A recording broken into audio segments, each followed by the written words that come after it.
Arlington, the motorsport capital of the world. Well, not exactly, but Arlington will be getting some motorsport improvement here in the next couple of years. If you are a motorsport fan and you live in the Dallas area, then you will be excited to learn that in 2026, a brand new racetrack is going to be installed in Arlington, Texas. Now, before you get too excited, it's not really a Formula One track, it's not really a NASCAR track, it's an IndyCar track, which I absolutely love IndyCar. I think it's a little underrated, especially compared to something like Formula One. Now, this track will be a 2.73 mile temporary street circuit track that loops around Globe Life Field and AT&T Stadium in Arlington. This track is going to be specifically made for IndyCar. As much as I would love to have a Formula One race back in Dallas, it would be really cool, but I just don't see it happening with the racetrack in Austin. However, IndyCar has announced that they are going to be really investing in the Dallas area to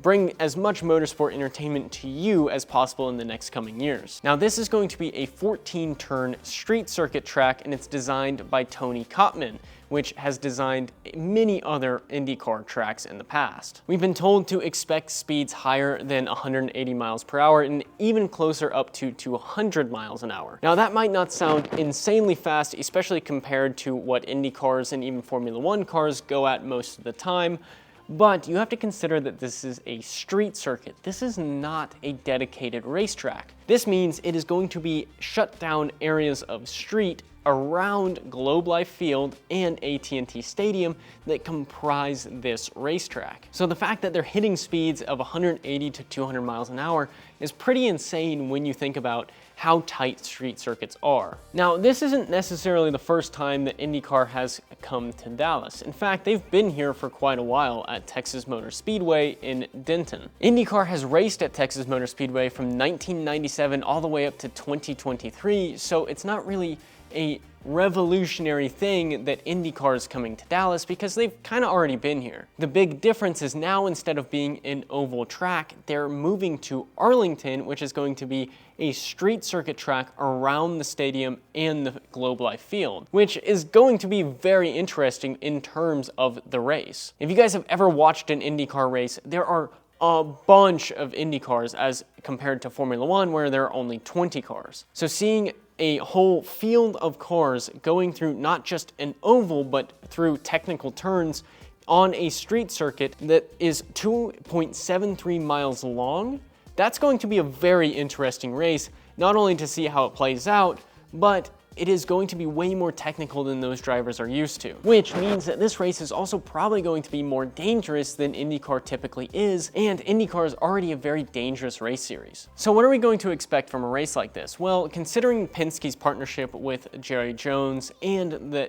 COO of the Texas Rangers, there is going to be a huge advertising push, along with probably some entertainment packages that if you buy Cowboys tickets and Rangers tickets, you could also probably buy tickets to the IndyCar race and get kind of this group of entertainment in the same area of Arlington at the same time. This also means that IndyCar is going to not only have their normal network of advertising, but they're going to be able to advertise this race to the whole area of Arlington through the AT&T and Globe Life Field outlets that they typically use. Now, I am somewhat concerned about this, not necessarily because I don't want IndyCar coming to Dallas, or, well, staying in Dallas, but mainly because of the fiascos that these street circuits bring, not only to the races themselves, but also to the surrounding area. I'm going to do a little bit of a comparison to Formula One here, because Formula One is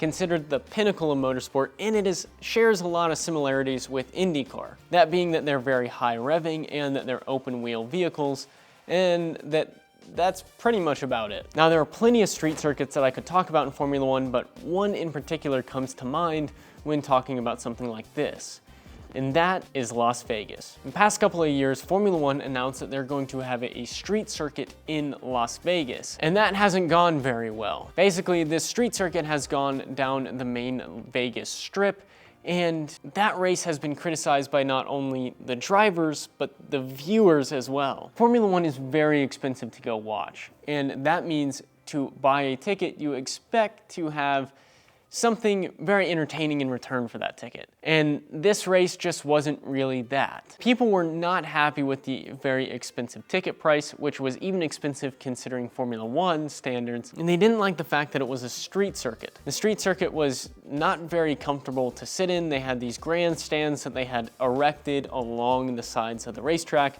and it was very hard to navigate around the area while these grandstands were installed. The drivers also criticized this track, being the fact that it is a street circuit.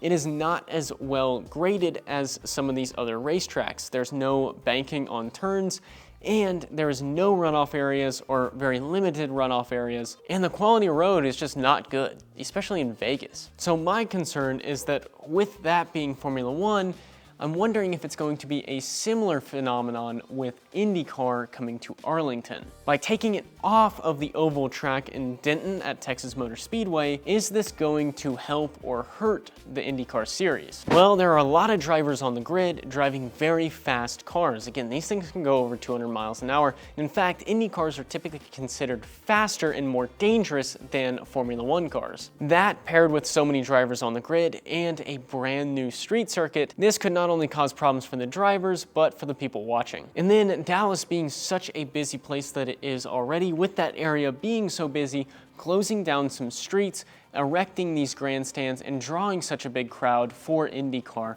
this could cause some even worse traffic problems than there already are in the area. And keep in mind, these grandstands are not erected in a day. They take quite a while to put up all of these barriers and seating for so many people. So it probably takes about 1 to 2 weeks for all of the preparation needed to make this track into the track that they have described. Now, they haven't really released much about what pricing is going to be for tickets to this race. I'm assuming it's going to be very similar to other IndyCar prices.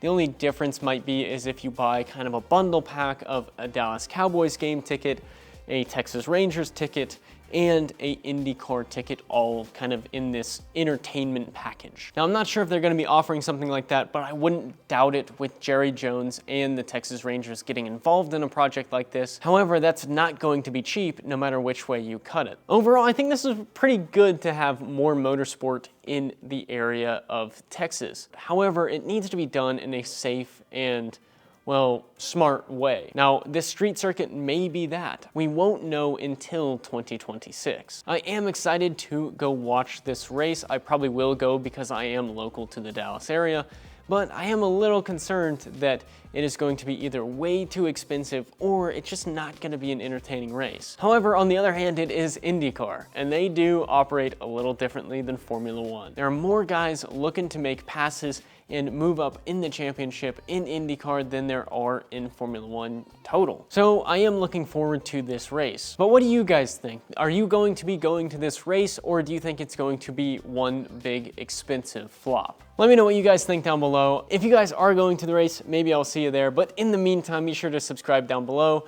to keep seeing videos like this, and leave a comment on what you want me to talk about next. Thank you guys so much for watching. I'll see you on the next one. Bye.